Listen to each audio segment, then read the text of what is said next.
Welcome to the HR community, and not only to my third episode, Me and HR. It is with great excitement that we welcome an exceptional guest to today's episode, Professor Michał Zembala. As a world renowned cardiac surgeon, professor of medical science, and leader in the field of transplantology, Professor Zembala has played a pivotal role in advancing medicine in Poland and beyond.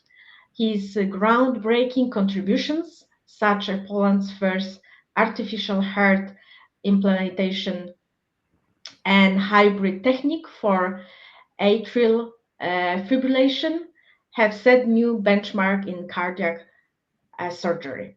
Not only has Professor Zembala demonstrated extraordinary skill and innovation in his practice, but he also trained medical professionals globally, spreading the knowledge and shaping the future of healthcare. Currently, he serves as Vice Rector for Clinical Affairs and Research Development at the Catholic University of Lublin, continuing his journey as a transformative leader. Today, we will explore his unique perspective on leadership, how he inspires teams, mentors, aspiring professional, and navigates challenges with integrity and vision. Join us for an enlightening conversation with Professor Michał Zembala, whose expertise and humanity make him a true role model in both medicine and leadership. I am really honored, Mr. Zembala, that you are here today with me. Well, good evening, good afternoon, or good morning, whatever, and whenever you're watching this. Thank you very much indeed for your invitation, and it is a privilege and honor for me to be here with you. And thank you for once again for your kind invitation to this podcast. I am honored that I can ask you some really important questions regarding leadership because I think that we can all learn from you, especially our HR community. We'll take some examples. First, I would like to ask you about one main question um, with which I would like to start our interview. It is more about leadership and vision. What personal value and principle guide you as a leader in your field? Well, first of all, leadership is a difficult term, and uh, for the past couple of years, and especially for the past 2 years, um, I have been taught to challenge this definition over and over again. So leadership is now more perceived as a way of guiding people and helping people become their better versions of themselves. And this is something that is quite difficult, I must admit. This is something that no one really teaches you, especially in the medical field. And this is something of crucial importance, especially in the medical field, if you want to advance a group of people and guide them towards a greater vision that you have. I think great comment here. And can you share defining moment in your career that shaped your approach to leadership? If there was a moment where Well, you I saw re- one example. yes, I do recall a moment in my on my path that I realized that now it is time, maybe not to become a leader, but now it's time to really change the approach that I had. And that was in 2018 or 2019 when I was appointed as a head of the department of cardiac surgery and transplantology in Zabrze. And almost suddenly, I realized that it is more now about the people that I guide rather than about myself to be guided. And in that moment, I realized that I should rather step aside and let the others be more visible. And it is my role to help these people become visible, um, and to become a kind of a shadow person rather than be on the spot. Well, the problem was that as you remember, 2018, or rather 2019 and 2020, that was the beginning of COVID pandemic. Exactly. So although the idea behind that leadership was bright, I still do believe it. Um, COVID times required a different type of leadership, not more servant leadership, but more, I would say, directive form of management. Mm-hmm. And from one perspective, my vision of being a servant leader to the people that I wanted to grow and excel in the field of cardiac surgery, transplantation, and cardiology, now at that time had to be a little bit postponed towards more directive way of working with people. And it turned out to be good for the department because I'm still very proud of what we have achieved during COVID pandemic. And remember, during that time, we still managed to perform 80 transplants, 80 heart transplants, and we still managed to perform a lot of regular cardiac surgical cases, at the same time being able to manage patients suffering from acute respiratory failure, meaning COVID 19.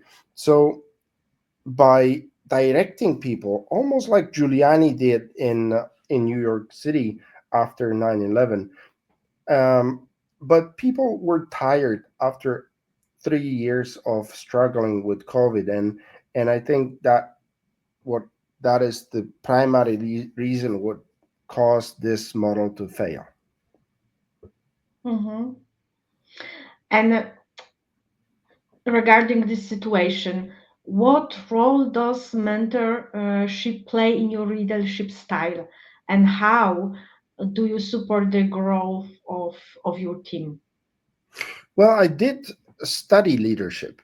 As I mentioned before, leadership is a skill. Not a talent that you're born with. You have to practice it. You have to learn it, and you probably learn, most of us learn the hard way, meaning doing it and failing by doing it.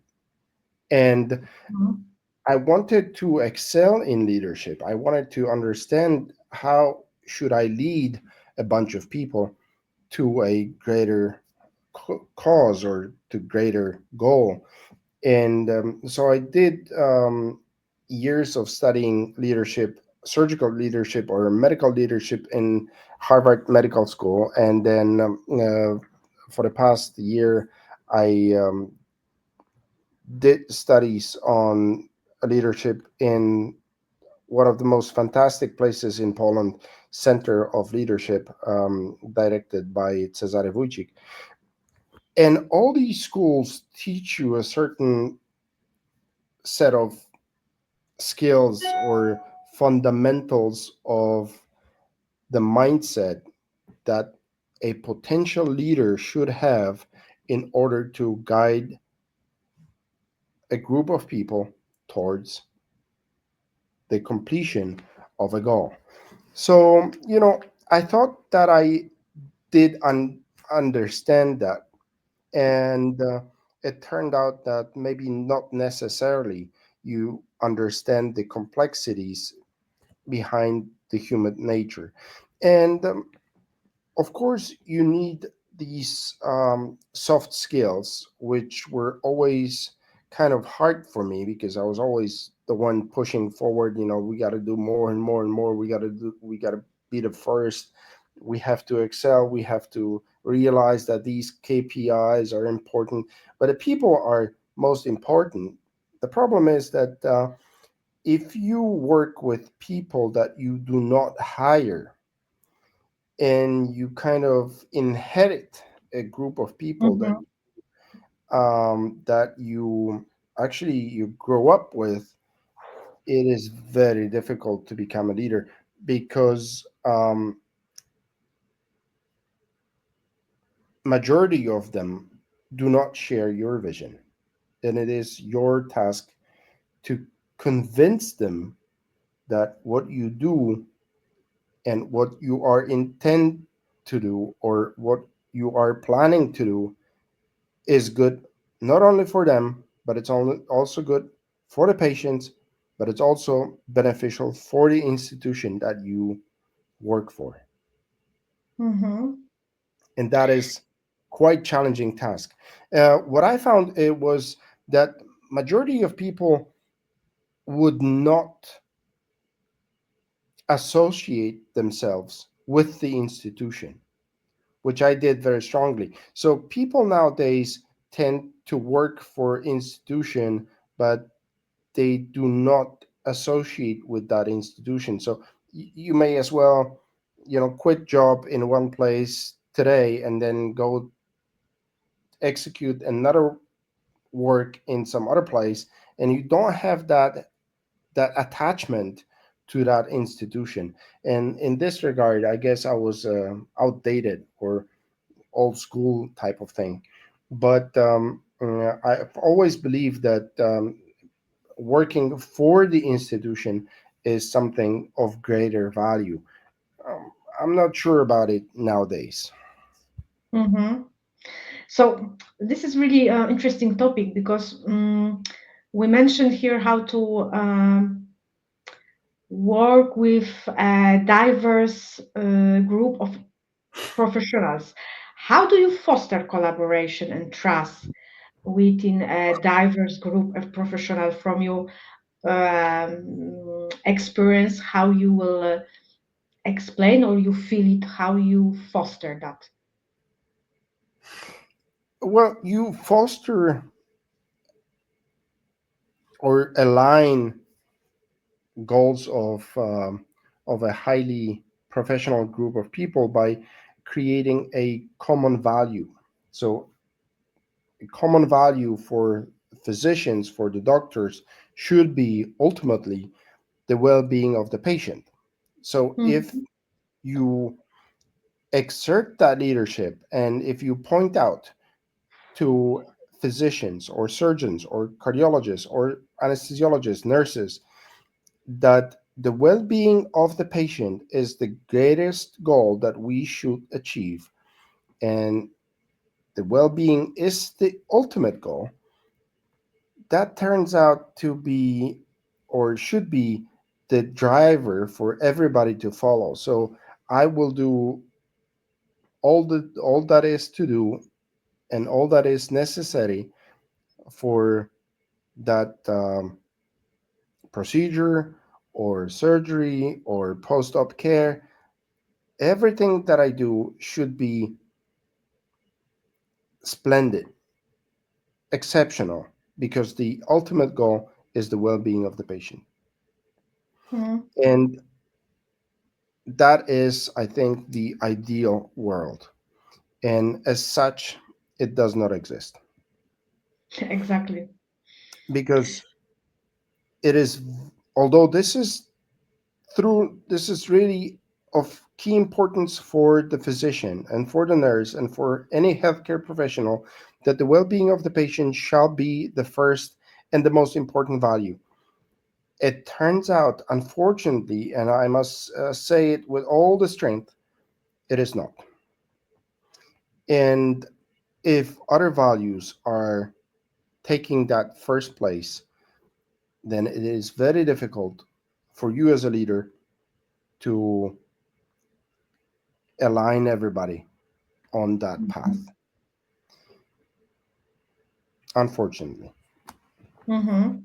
But as a leader, you are also under pressure. So, how, as a leader, how do you approach tough decision under pressure? Maybe this is linked with this part of mm, that.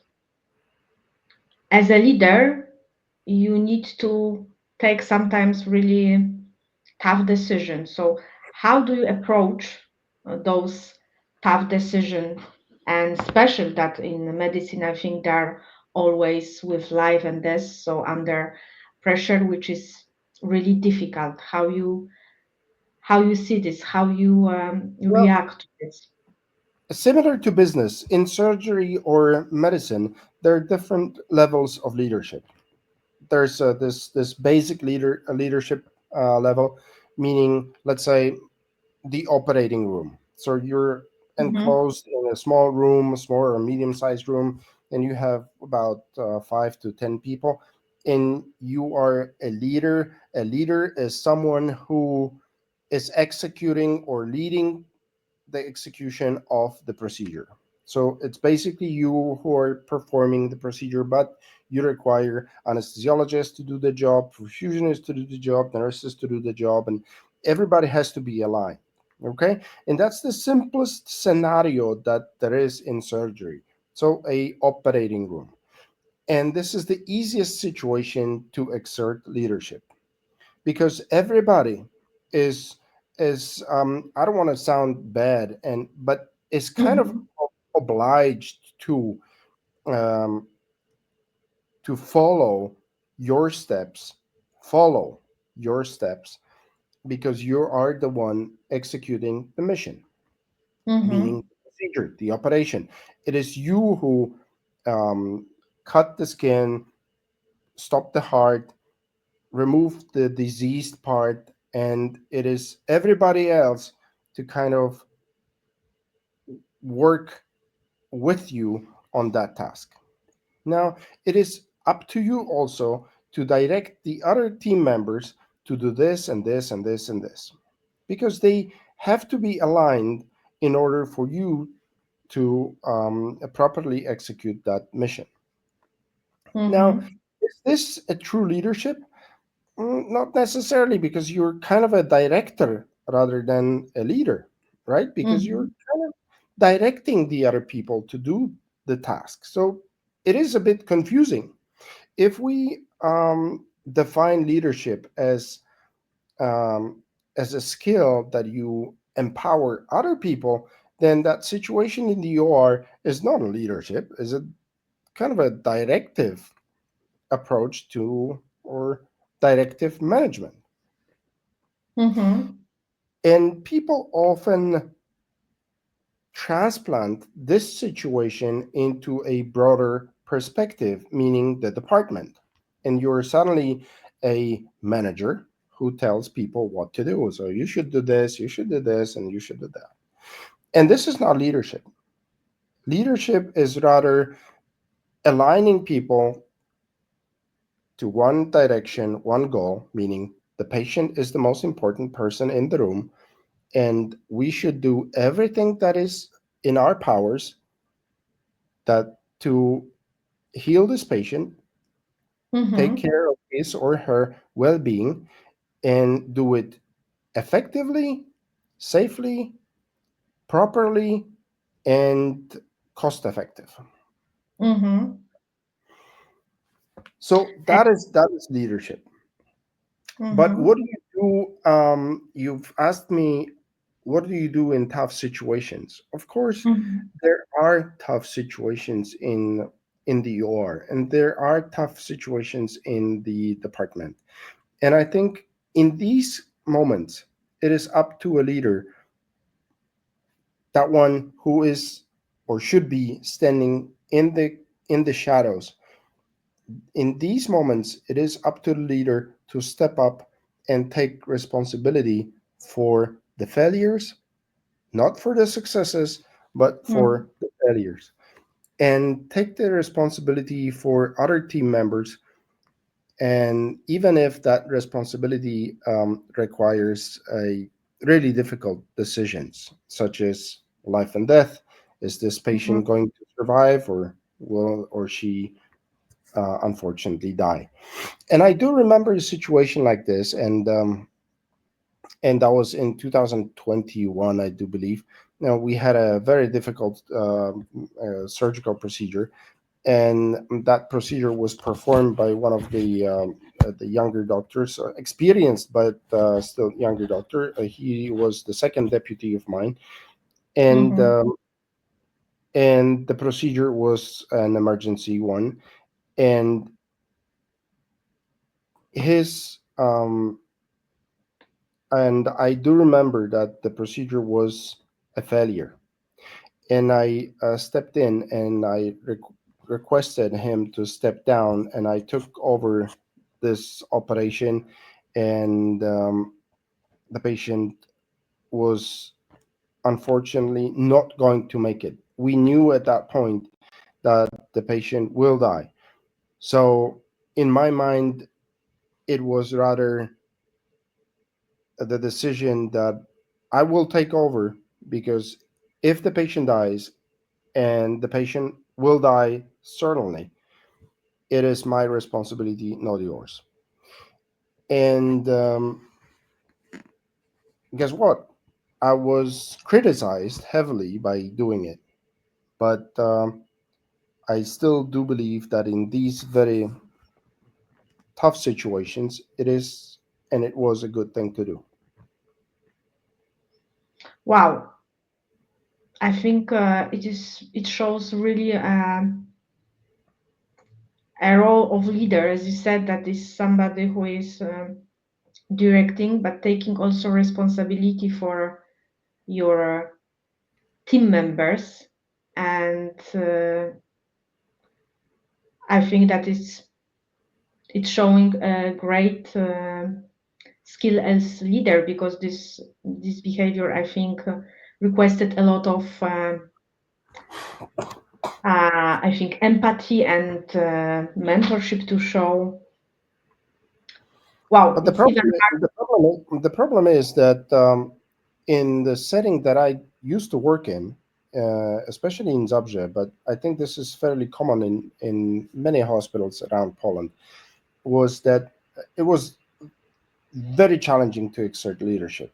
Very challenging because people were very hesitant to take responsibility for their action.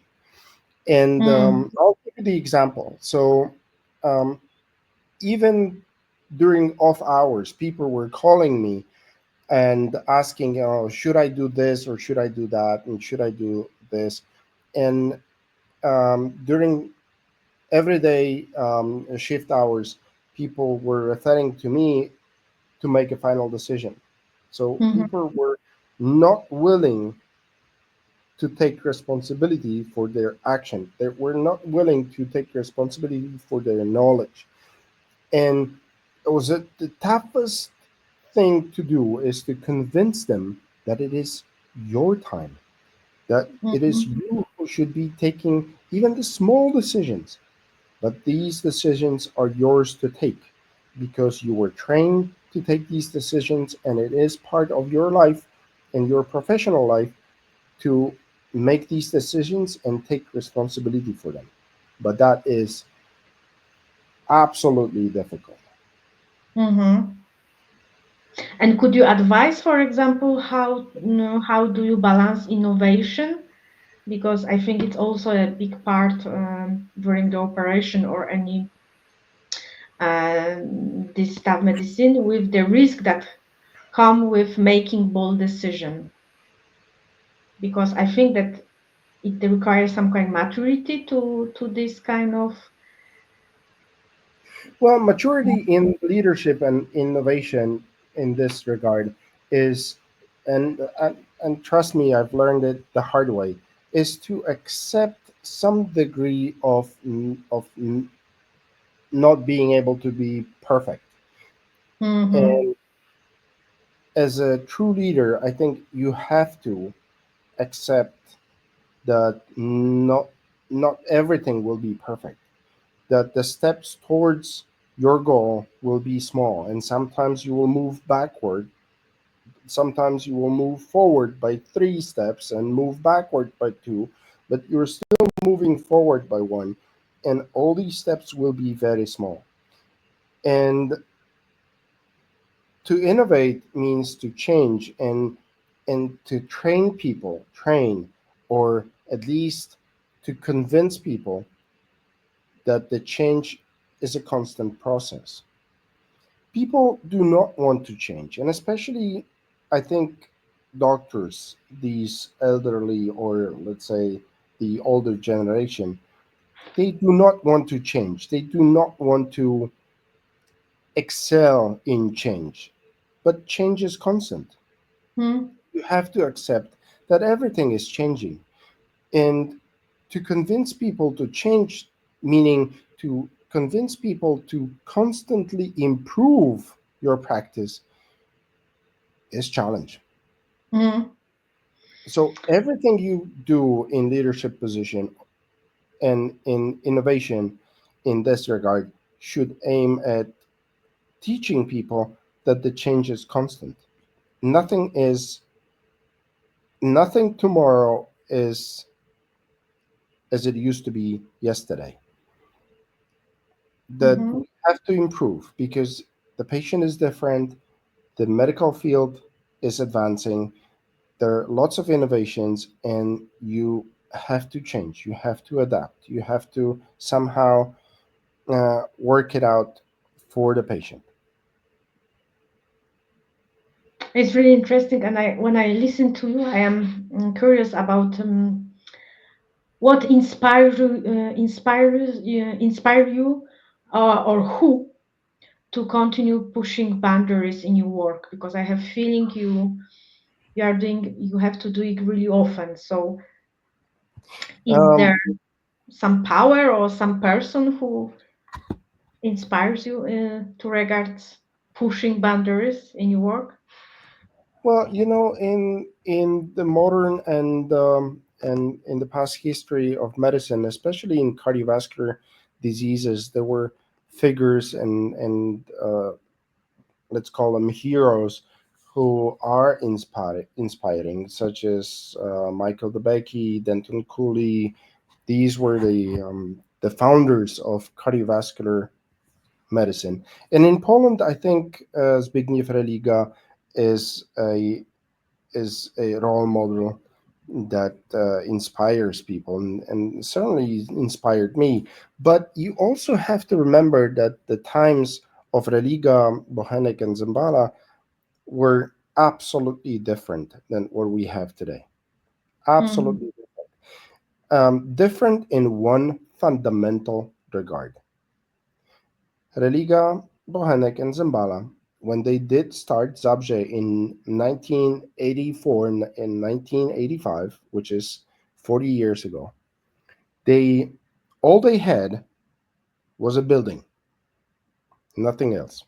They didn't have money, didn't have sophisticated equipment, they didn't have beds, they didn't have fancy tools. All they had was a dream in a building. They wanted to mhm, build the world's most famous cardiac surgery department. They want to they wanted to excel in cardiac transplantation, and they wanted to do it together. And they all they had was the dream. Nowadays, it seems that you have everything. You have wonderful equipment, you have wonderful facilities, you have endless possibilities, and the Polish government is funding almost unlimited number of very expensive procedures. Now, the problem nowadays are the people who sometimes do not share that vision or are bound to one place but do not want to change. So it's a totally mhm. different ball game. 40 years ago, you had nothing, you just had a dream, and today you have everything, but you do not have the dream. And it is a question, how do you lead these people who have a dream to finish up the job at 3 o'clock and go home, and you have about 80% of all these people, and your dream is that you want to be the first and you want to lead the department that is excelling in this or that. So it is more difficult. And could you share why it? Do you have any um, opinion or comments why it is nowadays we are so I will say rich with everything what we have regarding the past? Why the people are not having the I don't same know. dream? It's more because of the priorities that we have. Work-life balance has shifted. We are older. We have different priorities. We want to maybe have a little bit more rest. We do not want to kill ourselves for working all day or night. When you look at the past Religa times, there was a saying that the night is the regular workday, right? They said this. They had this saying that the night is just a regular day of work. Now, if you step up to the operating room or to the OR and tell these young people that you should stay and do over hours, they will ask you, you got to pay me first, and even if you pay me double, I'm not sure I'm gonna stay because I have this and this. I have yoga, I have tennis, I have whatever. Partly because it is available, so there's multiple things that we can do. In the 80s, they didn't have anything. Religa had what he could fish, right? So now there's more temptation to do more interesting things. And secondly, we're getting older and older, and we're getting more and more tired. So the priorities have shifted. It is nowadays more difficult to lead people to excel and to be super proficient, super specialized, and really take up this first position. There is Mm-hmm. no more urge to be the first. Mm. It's more like, oh, let's be equal, which is good. Somehow for sure, but if you could change one thing about leadership in your industry, what would it be? I don't know. It is very very difficult.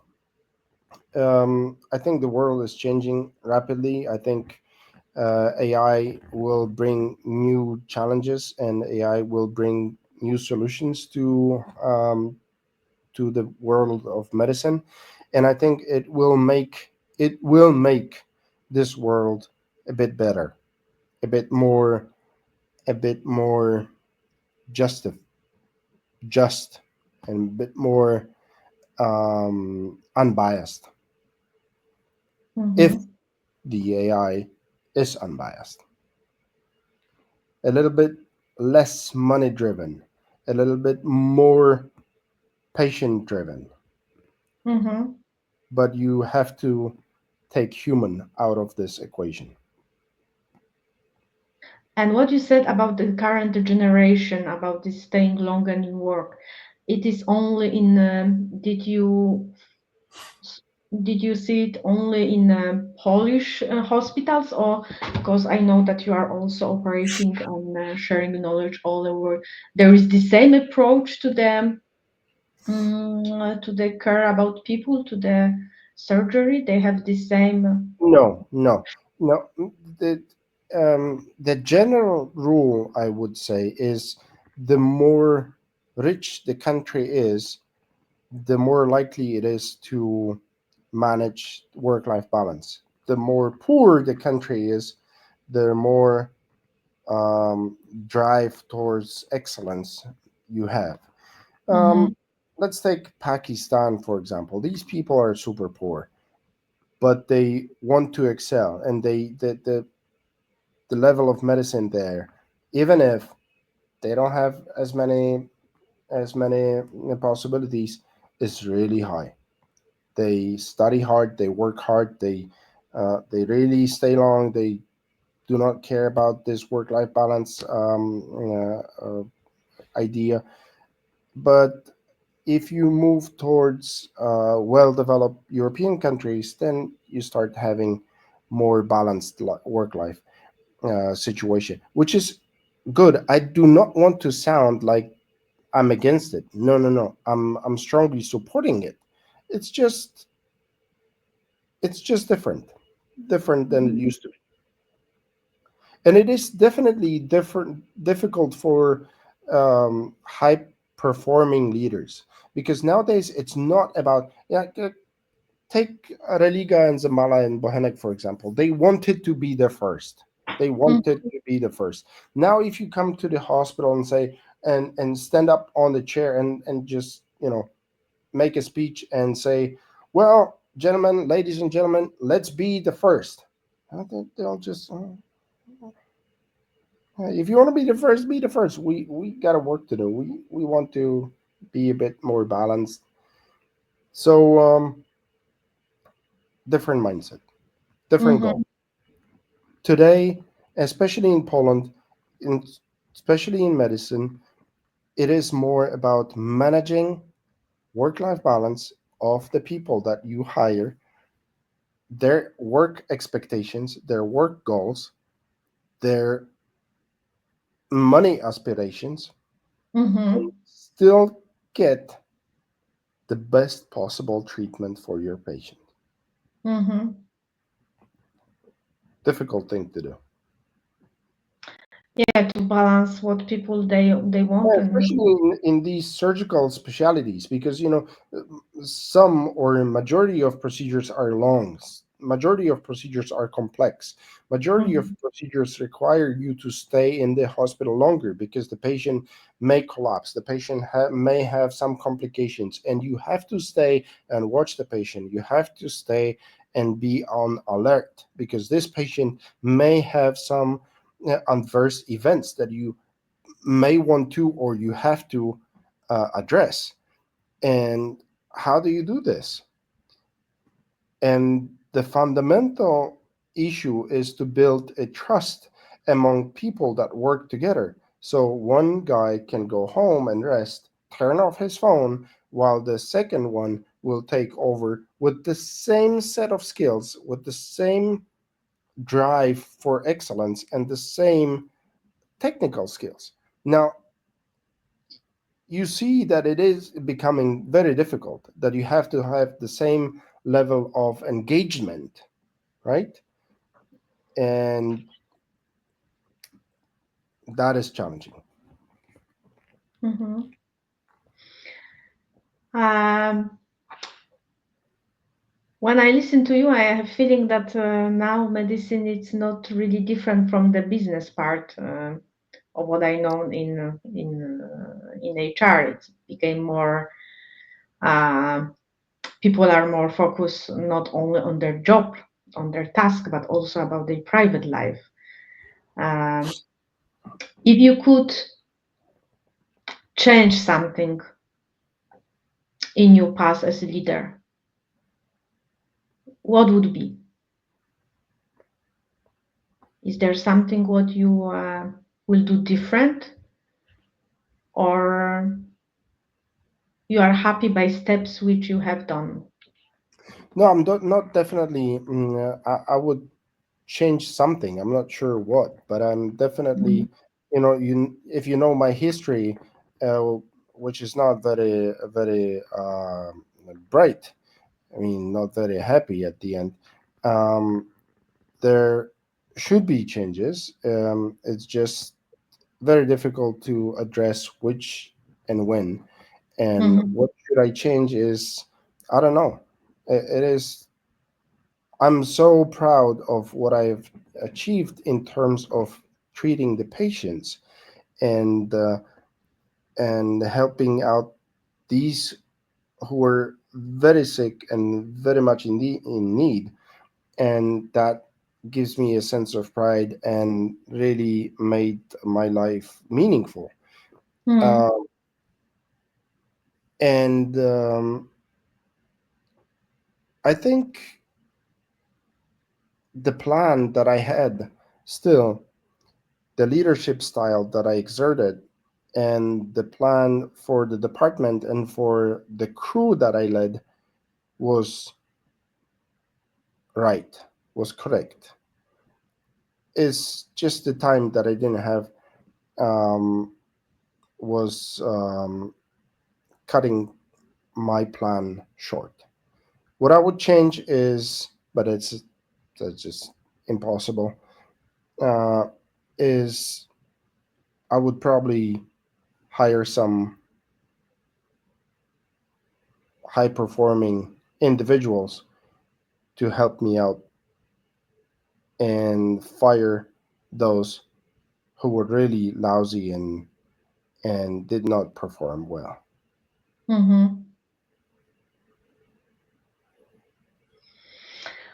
Because Thank you very much. not- this is not very different from business, as you mentioned. And Mm-hmm.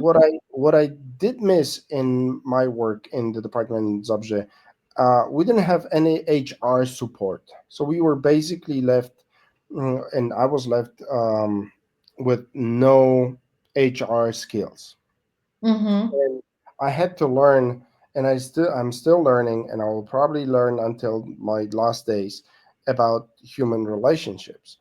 And having a outstanding, or at least performing HR team would definitely help, because these people could talk to surgeons, cardiologists, anesthesiologists, and tell them, oh, maybe this job is not suitable for you. Maybe we need to hire someone who's performing better.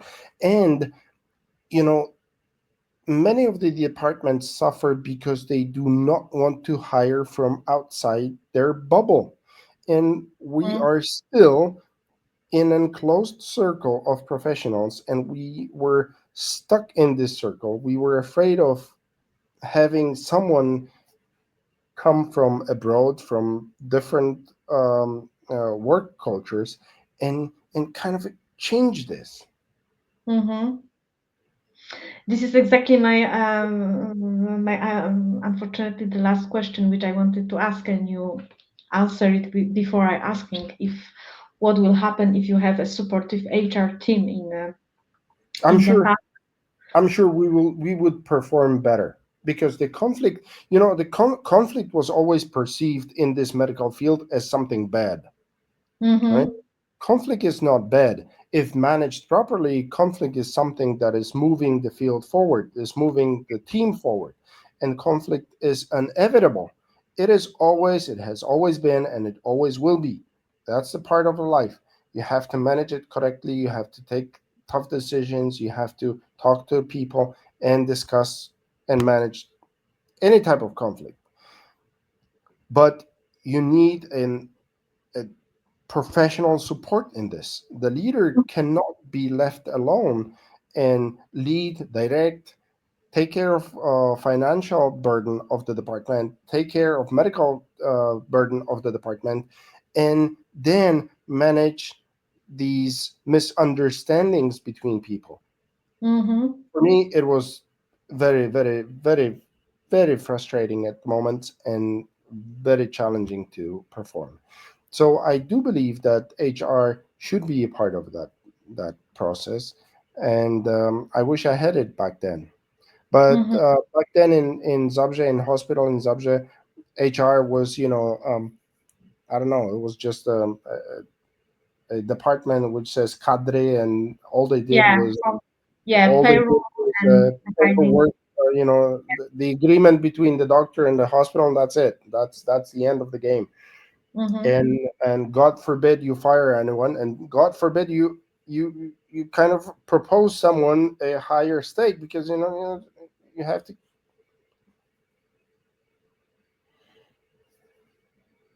Tough job. Yes. I think Yeah. it's much, I think it's much better in the private sector than it is in public sector.